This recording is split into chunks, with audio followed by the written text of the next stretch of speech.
आज के वीडियो में हम लोग पढ़ेंगे 3 फेस रेक्टिफायर यूनिट 1। तो सबसे पहले हम लोग देखेंगे एडवांटेज ऑफ 3 फेस रेक्टिफायर। तो सबसे पहला एडवांटेज ये होता है 3 फेस रेक्टिफायर का कि हायर डीसी वोल्टेज जो आपका सिंगल फेस जो होता है उसके कंपेयर में यहाँ पे डीसी वोल्टेज जो है ज़्यादा होता है ना। 3 फेस रेक्टिफायर में सिंगल फेस की तुलना में आउटपुट वोल्टेज का मान अधिक होता है। दूसरा है बेटर टीयूएफ मतलब होता है ट्रांसफॉर्मेशन यूटिलाइजेशन फैक्टर। जैसे आपका सिंगल फेस जो सप्लाई होता है वहाँ पे जो ट्रांसफार्मर जो अपन यूज़ करते हैं उसका यूटिलाइजेशन जो है वो कम होता है ना। जबकि 3 फेस में जो है ट्रांसफार्मर का यूटिलाइजेशन फैक्टर है वो हाईएस्ट होता है। थर्ड है better input power factor. Power factor का जो मान होता है इसमें ज़्यादा होता है 3 फेस सप्लाई में, है ना। तो इसलिए जो 3 फेस रेक्टिफायर होता है इसमें जो बेटर जो इनपुट पावर फैक्टर है वो होता है। फोर्थ है less ripple content in output current. Ripple क्या होता है कि जो आउटपुट अपने को मिलता है, जैसे हम लोग एसी को क्या करते हैं डीसी में कन्वर्ट करते हैं रेक्टिफायर की सहायता से, तो उससे जो आउटपुट मिलता है उसमें बहुत ज़्यादा रिपल होता है। मतलब एसी के साथ में डीसी कंपोनेंट भी होता है, मतलब डीसी के साथ एसी कंपोनेंट दोनों का कॉम्बिनेशन है वह कहलाता है रिपल, है ना। तो उसमें से क्या होता है हम लोग जो एसी कंपोनेंट है उसको रिमूव करना पड़ता है, उसके लिए फ़िल्टर यूज़ करते हैं, लेकिन उसके बाद भी कम्प्लीटली स्मूथ जो है नहीं हो पाता है। जैसे हम लोग 3 फेस रेक्टिफायर जब यूज़ करते हैं तो उस केस में रिपल जो कंटेंट है वो कम होता है ना। मतलब आपको डीसी कंपोनेंट का वैल्यू ज़्यादा मिलेगा, एसी कंपोनेंट थोड़ा सा कम होता है ना। उसके बाद नेक्स्ट है lower size of filter because higher ripple frequency. ये इसमें क्या होता है कि जो फिल्टर सर्किट हम लोग जो लगाते हैं, फिल्टर क्यों लगाते हैं, जो रिपल करंट होता है, मतलब जो रिपल करंट बोले या वोल्टेज बोलो, है ना, जिसमें एसी और डीसी कंपोनेंट दोनों होता है, तो उसमें से क्या करते हैं अपन एसी कंपोनेंट है उसको कम्प्लीटली अपने को रिमूव करना होता है ना। तो उसके लिए अपन क्या यूज़ करते हैं फिल्टर। तो जो 3 फेस होता है उसके लिए हम लोग जो फिल्टर लगाएंगे वो कम साइज का होगा, है ना, रेटिंग उसका कम लगेगा। क्यों ऐसा होता है, क्योंकि 3 फेस में रिपल ही कम होता है, ठीक है। तो इसलिए lower size of filter circuit because of high ripple frequency. तो हाई रिपल फ्रिक्वेंसी भी एक इसका मेन रीज़न है, क्योंकि ये क्या होता है कि बहुत ज़्यादा फ्रिक्वेंसी होने के कारण से जो रिपल है वो थोड़ा सा कम इफेक्ट करता है यहाँ पे, है ना। तो इस तरीके से ये 5 एडवांटेज है, इसको आपको याद रखना है। तो सिंगल फेस रेक्टिफायर की तुलना में 3 फेस का ये 5 एडवांटेज है ना। अब आपको ले चलते हैं नेक्स्ट टॉपिक में। अब स्टार्ट करते हैं 3 face half wave diode rectifier, है ना। तो 3 face half wave diode rectifier जैसे कि आपने इसके पहले पढ़ा था single phase half wave diode rectifier, ऐसे ही अब आपको पढ़ना है 3 face half wave diode rectifier, है ना। इसमें क्या होता है कि 3 फेस ट्रांसफार्मर का उपयोग करते हैं। प्राइमरी में अपना डेल्टा कनेक्शन होगा और सेकेंडरी जो है वो स्टार कनेक्टेड होता है, ठीक है। साथ ही साथ इसका थ्योरी भी देखते जाना है आपको, है ना। तो सेकेंडरी में जो है क्या होता है स्टार कनेक्शन इसमें होता है। प्राइमरी में डेल्टा कनेक्शन इसलिए दिया जाता है क्योंकि थर्ड हार्मोनिक्स को ये कम करता है। ये जो आपका डेल्टा कनेक्शन है वो जो है थर्ड हार्मोनिक्स को क्या करता है, ये सप्रेस कर देता है, कम कर देता है ना। और सेकेंडरी साइड में वोल्टेज को स्टेबलाइज करता है। तो ये आपको याद रखना है कि प्राइमरी साइड में हम लोग डेल्टा कनेक्शन इसलिए करते हैं ताकि जो थर्ड हार्मोनिक्स है उसको कम कर सकें और जो वोल्टेज है सेकेंडरी साइड में उसको स्टेबलाइज कर सकें, ठीक है। इसमें क्या होगा 3 डायोड लगता है D1, D2 और D3। ये प्रत्येक फेस पे लगा होता है, हर एक फेस जो रहता है होगा उसमें एक एक फेस में एक एक डायोड हम लोग लगाएंगे। तो कैथोड, उसका जो कैथोड टर्मिनल है वो एक लोड रजिस्टर के साथ जुड़ा होता है।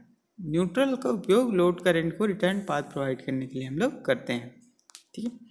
अब इसका सबसे पहले मैं आपको इसका सर्किट डायग्राम एक बार दिखा देते हैं, फिर उसके बाद वर्किंग में ले चलेंगे। ये इसका एक्चुअल सर्किट डायग्राम है ना।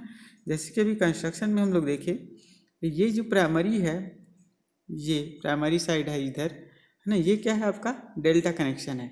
इसका पर्पस आपको बता दिया गया है, थर्ड हार्मोनिक्स को सप्रेस करता है और वोल्टेज को स्टेबलाइज करता है। ये सेकेंडरी साइड है इसका ट्रांसफार्मर का, है ना। इसमें आपका 3 फेस है, VA, VB, VC, और ये इसका एक न्यूट्रल पॉइंट है ना। और ये लोड है वो इसके एक न्यूट्रल पॉइंट और ये फेस के बीच में ये आपका जुड़ा हुआ है, ठीक है। तो प्रत्येक फेज में, जैसे आपका फेस A है, इसके साथ एक डायोड D1 है, और ये आपका D2 हो गया, और ये आपका D3 हो गया। प्रत्येक फेज में एक एक डायोड लगा होता है, ठीक है।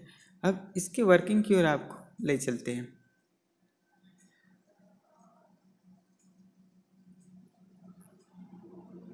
तो इसका आपका जो मेन सिंपल सा फंडा है कि लाइन पर लगे जो डायोड है वो तभी कंडक्ट करेगा जब उसमें से वोल्टेज का मान अधिक धनात्मक होगा, ठीक है। आपको इस पॉइंट को हमेशा याद रखना है कि उसमें आपके पास जैसे सिंगल फेस होता उसमें तो कोई दिक्कत ही नहीं था। यहाँ पे क्या होगा कि 3 फेस, क्योंकि हम लोग कनेक्शन यूज़ करते हैं, ठीक है, तो आपके पास 3 वोल्टेज एक साथ चलता है, VA, VB और VC, ठीक है। तो ये जो तीनों वोल्टेज है उसमें से जो सबसे हाईएस्ट पॉजिटिव होगा वही वाला जो SCR है वो क्या करेगा, कंडक्ट करेगा, ठीक है। मतलब ये ऐसा है कि ये आपका जैसे फर्स्ट फेस हो गया, ये आपका सेकंड फेस हो गया, और ये थर्ड फेस हो गया मान के चलो, ठीक है। ये VA है, ये VB है, और ये VC है, इस टाइप का। तो इस कंडीशन में इसको जैसे हम लोग नीचे ले आते हैं ऐसे, तो यहाँ से लेके यहाँ तक, ठीक है, इसमें जो डायोड D2 लगा हुआ है वो कंडक्ट करेगा। ऐसे इसमें फिर जब नेक्स्ट आ जाएगा यहाँ पे VA आ जाएगा, है ना। तो इस पॉइंट से लेके इस पॉइंट तक, ये यहाँ से यहाँ तक VB के क्रॉस जो डायोड लगा होगा ये आपका D3 लगा हुआ है, इसमें D2 लगा हुआ है। ऐसे ही इसको अब इधर से लेंगे तो यहाँ से लेके यहाँ तक ये D1 लगा हुआ है ना। तो जो हाईएस्ट पॉजिटिव होगा उसमें जिससे जो डायोड लगा होगा वही कंडक्ट करेगा।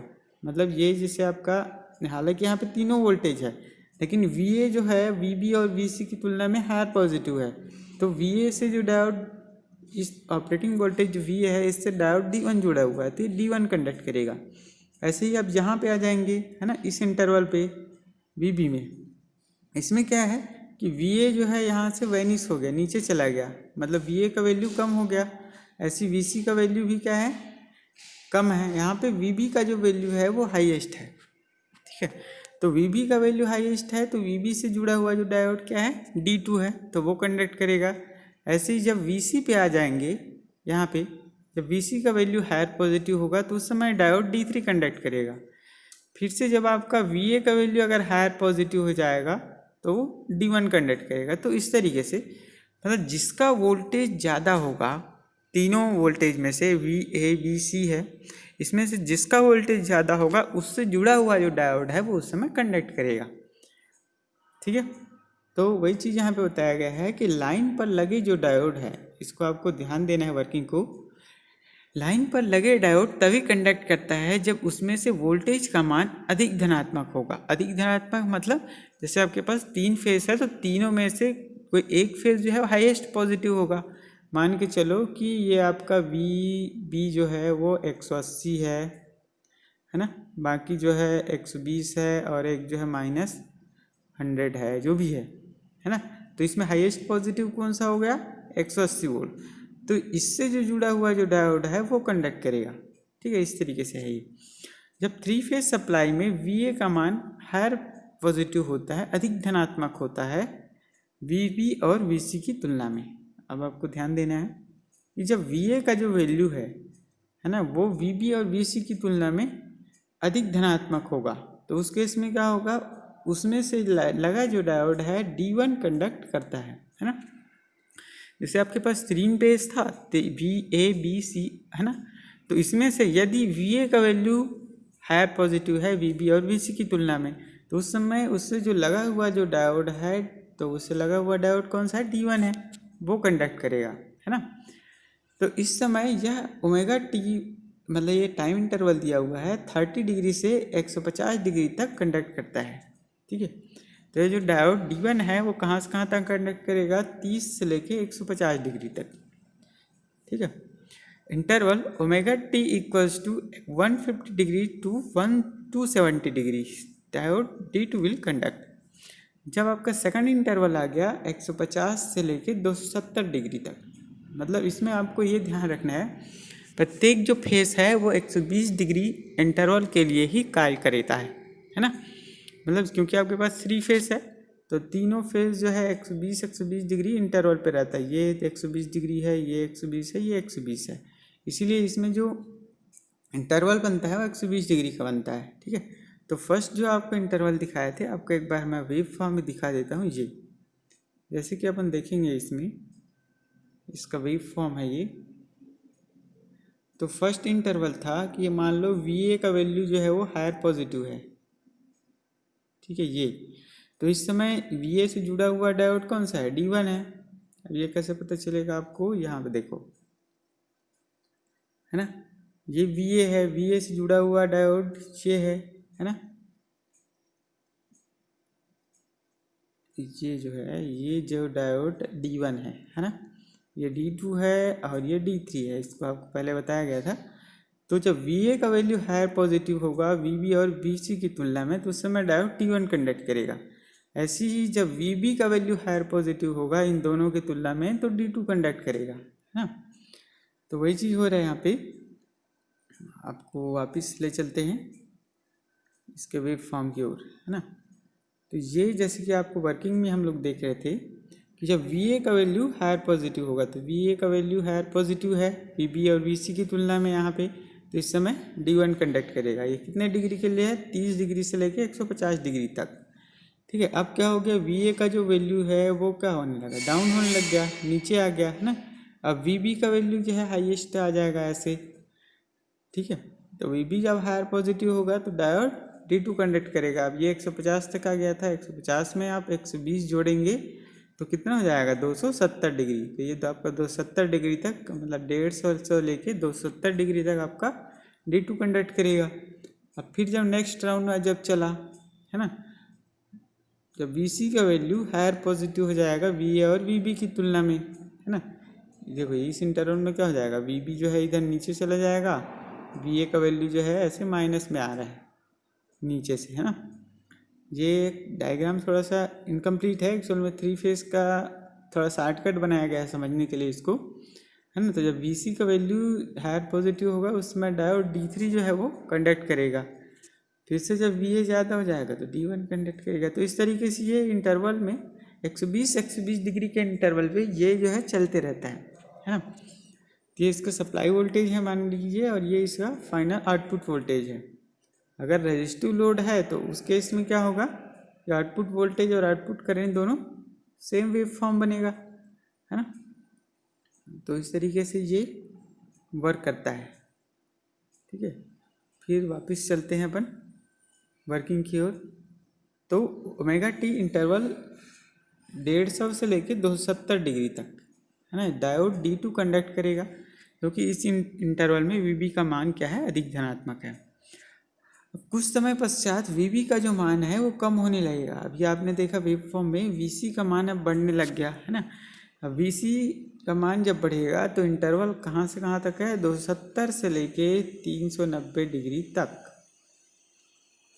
ठीक है। 270 से 390 डिग्री तक वोल्टेज VC का मान VB और VA की तुलना में हायर पॉजिटिव होता है।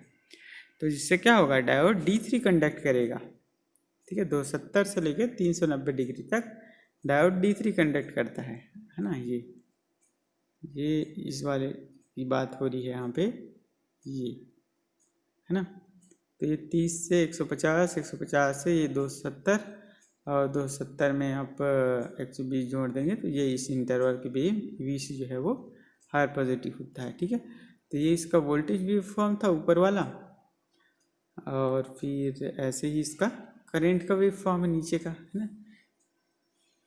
कि अगर दोनों अगर सेम रेजिस्टिव लोड की अगर बात करते हैं तो दोनों वोल्टेज और करंट सेम होता है, इसलिए दोनों का वेव फॉर्म भी सेम होगा, है ना। तो इस तरीके से ये इसका वर्किंग यहीं पे ख़त्म होता है। इसका डेरिवेशन देखेंगे हम लोग नेक्स्ट वीडियो में। तब तक के लिए धन्यवाद।